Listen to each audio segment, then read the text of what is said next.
I feel that the colonial legacy of in Africa is still being maintained within education systems.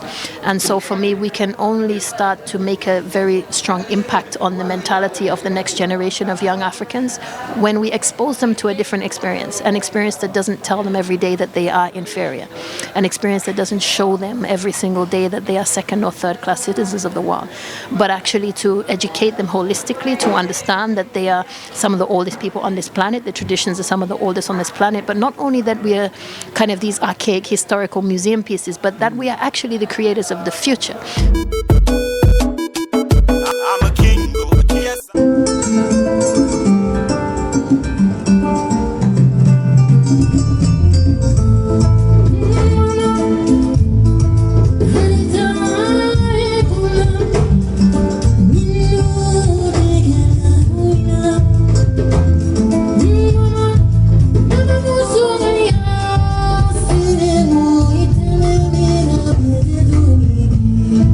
It is my extraordinary honor to have with me today Sona Jobarteh, one of the pioneers of African music. She plays the Kora.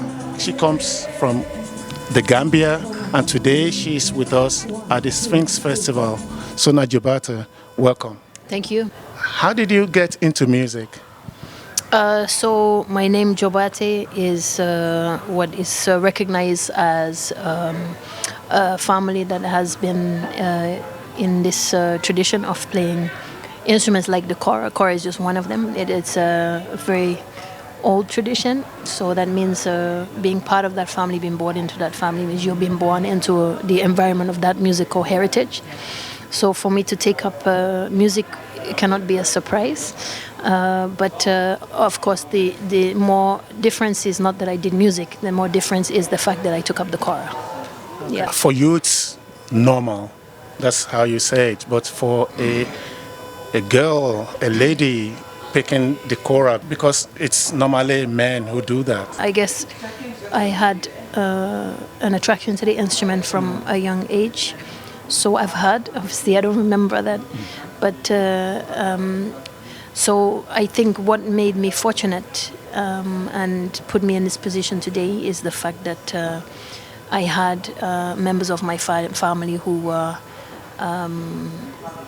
took up the responsibility to teach me, and that I think is exactly why I'm here today. My older brother taught me from when I was very young, and then later I went to also study with my father as well. So that's really what brought me to the stage and being able to represent the music that I play. You have fused Kora also with modern music. Yes, kind of. I mean, I guess I would probably unpack the question, because for me, I don't really believe in modern versus traditional. Okay. I believe that all of us, are modern in our own ways. And I believe that modernity is something that continues to grow. I also believe traditions as something that also continues to grow. There are also many other Kora players who were great inspirations to me growing up. To name a few, of course, Toumani, Diabate, who is one of my cousins, was one of the first to really take the Kora into a new dimension. And so what he did with the Kora in terms of playing it with different genres of music, with Cuban music, with musicians all over the world, blues musicians and so on, for me was what really excited me and got me to think bigger. I often talk of one of my idols on the Kora. His name is Ballake, Cissoko also. Again, done music in every single format that you can imagine acoustically. I was also very influenced by my older brother who wrote music for Kora and orchestra, Western classical orchestra. So there are so many people, that's just to name a few, but there are so many people who have done so much to bring that instrument in the last few generations into different areas. So because I was growing up seeing that, that enabled me to think with my own sense of confidence that I too can find something that is true to my own reality. And also what I wanted to do was to try to stretch the boundaries of the tradition as far as I could. I would say that on my later album, in a way that didn't go so far from tradition, but at the same time kind of challenged it in a way as well. So I'd say that yes, and I think that's true of everyone as part of this tradition. We say we are who we are because of those who have gone before. There are not a lot of female kora players who have taken this instrument up and made something of it internationally. So in that way, you are a pioneer. Yeah, sure. I mean, I think as well for myself, and a lot of people ask me that question, in terms of, how does it feel to be sort of representing, bringing the Kora into that new space of pioneering for women specifically. And I like to, in recent times, I like to answer that question a little bit more honestly for myself. Rather than to say what I know people might want to hear. But for myself, I was never distracted by the issue of gender. And it can serve as a distraction when you are in the mode of actually focusing on developing yourself. When you step out on a stage, or when you go into a community, or when you represent ways to educate the next generation, of course, it is very important to be mindful of your gender. It's very important to be mindful of what you symbolize for the next generation, for other women, and so on. But at the time when you are really striving for your own sense of excellence, I never had that in my mind. And in fact, most of my life, it was something that I actually resented. Being female, I resented being labeled a female because it made me feel like I was other. It made me feel that I could not be judged on the level or the standard of what I did, but I was always judged on a different standard, like this is women's standard, this is men. And for me, I was only striving, like my father told me, be the best. Don't be for a woman, just be the best. If he said, if I close my eyes, I don't want to know whether it's a woman or a man. I should not know. And so that was always at the front of my ambition, which was never about, I want to be good as a female. I just want to be good, full stop. For me, it's bigger than that. Talking about ambitions, what's the ceiling for you? In what? That you say, okay, I've really achieved what I wanted to achieve in music. Do you have a ceiling? I think if we had a ceiling, we stop living. My grandfather said it excellently, which is that you really know that you are alive when you understand the fact that you will die a learner. And for me, I live by that. You will die a learner in everything you do. Wow. Yeah, you never stop. You never stop striving. Never stop. Yeah. African music is booming. Even traditional music, you have the Afrobeats in Africa, you have bongo flavor, you have the music of Ballake, Cissoko that you've mentioned, all those great people. What do you think of this new acceptance of African music worldwide? I mean, I think it's something that many of us never thought we would see actually in our generation, in our lifetime at least. And so for me, it gives us a lot of courage and hope. What I also hope that it's maintained is the respect for the culture that it represents. Because what I have seen historically is that music can be accepted, but the people are still not accepted. And what I'm always mindful of hoping for and raising, I think just to be conscious of that, is music is an art form that represents the history and the culture and the traditions of the very people that create it. And whilst we will celebrate Afrobeat music, just as now we kind of, in the West, for example, there's music that is celebrated that is recognized and understood as music of black origin, and that has become an integral part of Western society, and yet people of African origin still face the same discrimination and difficulties, despite the culture being accepted and appropriated in many senses. And so I'm mindful that I don't want to see that same path unfold for Afrobeat, where it does not become a situation of cultural appropriation. It is something that is understood as, that is innately connected to the African people, innately connected to representing the history of Africans and also their culture. And so that's something that I hope we will protect wherever it goes around the world. Okay, that's a nice bridge to my next question, because you are also known as someone who is into some kind of activism that you want to protect women and girls. I think I read somewhere that you have a foundation. What brought you into that? I think it's misinformation. Yeah. I have an academy. Not a foundation that protects women and girls. I have an academy which is dedicated to reform for the curriculum that we have in our schools in Africa. So that is my main goal and mission behind the music, and in fact much bigger than my music. And it's what I pour pretty much my whole heart and soul into every day of my life, which is really continuing to develop that academy. It's the first of its kind in the country, which is an innovative curriculum which brings our traditions, culture, history, languages to the center of academic education. And this for me is a very conscious move to raise accountability for the fact that I feel that the colonial legacy of in Africa is still being maintained within education systems. And so for me, we can only start to make a very strong impact on the mentality of the next generation of young Africans when we expose them to a different experience, an experience that doesn't tell them every day that they are inferior, an experience that doesn't show them every single day that they are second or third class citizens of the world, but actually to educate them holistically, to understand that they are some of the oldest people on this planet, the traditions are some of the oldest on this planet, but not only that we are kind of these archaic historical museum pieces, but that we are actually the creators of the future.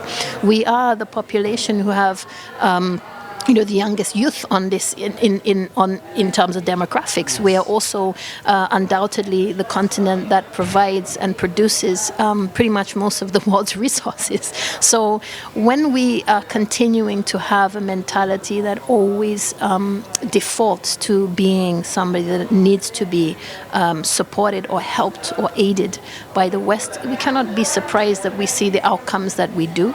So what I'm trying to do is create a new education system that becomes a normal way of life for young people from a young age. We take students from the age of 8 and graduate them by 18 to 21. They can go through to senior as well. And throughout that time, they live every day a reality and a normal existence that they understand and are taught the skills to succeed within their country, given the means to set up their own businesses, are given the means and the understanding of the skills of how to develop their own industries. My main mission is to contribute to economic development, because if we don't do that, we can never actually be independent as nations. And this is in the Gambia or in Africa in general? It is launched in the Gambia, but the curriculum itself is designed to be exported into other countries in Africa. Yeah. Okay. And do you envisage that people are going to be taught in school in their own languages? Absolutely, it is something that we already do. We use both their own languages, and we use the international languages as well, because it's undoubted that it's a bit of a passport. If you can't speak English or French, you get stuck. So we still make that a very integral part of the education. But what we don't do is we don't bring in a sense of cultural superiority that belongs to foreign languages. We make sure that students understand this is a skill and a tool that you need, but it doesn't come with that sense of cultural superiority. The new album was really my main mission with that album was to try to put into the music the bridge that I keep feeling I have to speak about, which is myself as an artist and a musician, but more importantly, what do I do? Like, what is the actual work that I do in Africa every day, in education, in running the academy, which is a full-time job. So music is almost something that gets very much second, third place, because it doesn't drag as much time and energy as running the academy does. So what was important for me was to actually create music that referenced in every single song some of the most important themes that I don't just talk about, but that I actively impact every day through the curriculum, through working with young people in the academy, but also internationally in the education that I do abroad as well.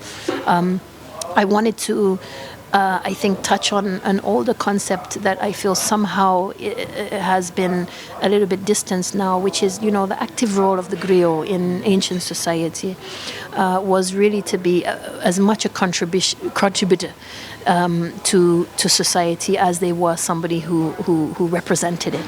It's not just about singing about things. It's not just about talking about things. It's what are you going to do, right? In those times, those who were the griots were the actual people who will be on the front line when they go to war. They will be right there.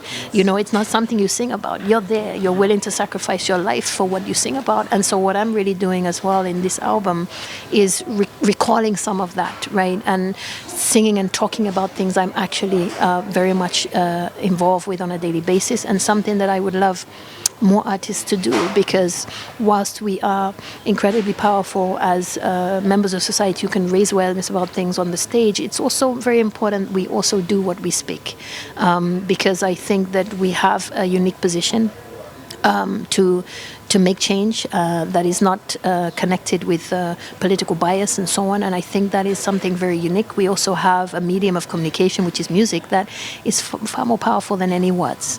So I do feel that I would wish more artists to really understand the power they hold and to put that into positive effect in their societies, and maybe do a little more than just to talk about it, but actually do something about it too. And there are a lot of artists doing that. I just want to see more.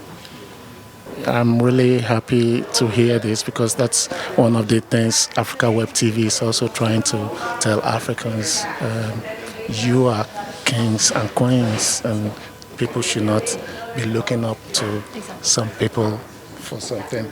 What does playing at the Sphinx Festival mean for you? Every audience is a new experience for me, and despite how many shows I've done, I'm actually being very truthful in that statement. Every single show is a different experience. So I look forward to every show as I would any show, no matter where I am on earth. I don't look forward to any show more than another. But so far we've had a great sound check, so that's always a big challenge. So I'm happy that it has gone well, and so I'm looking forward to the show and connecting with the audience tonight. I have one very last question, and that's about collaborations. Do you see yourself collaborating with some of the musicians of Africa? Some of them who are now selling out stadiums, the Afrobeat people, the Amapiano people, to continue the sense of innovation? Sure, I haven't struck that thought off my mind at the moment. I feel like it took me so long to release my last album. The thought of creating new music right now is like climbing a mountain, but I'm under pressure from management and so on that I have to create new music. So it's a door that I haven't yet opened mentally, but I'm going to have to soon, and I'm sure that those are things that we are going to consider. Thank you very much, Sona Jobarteh. I'm really very proud of some of the things that I'm just learning also, because she's not only a great musician, but she's thinking already about the future of Africa, about the future of the next generation, that Africans should feel very proud of themselves. And she uses music to do that, but she is also an advocate for equality. Thank you very much, Sona Jobarteh. Thank you. Thanks for having me. Take care.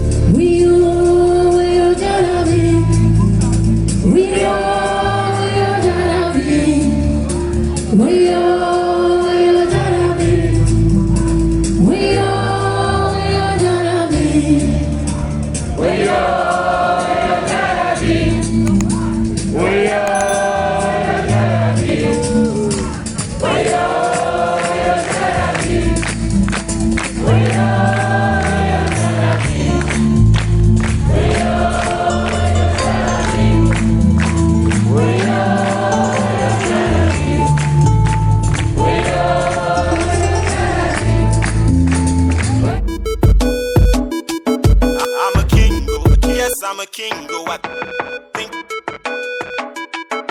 I'm a king, go.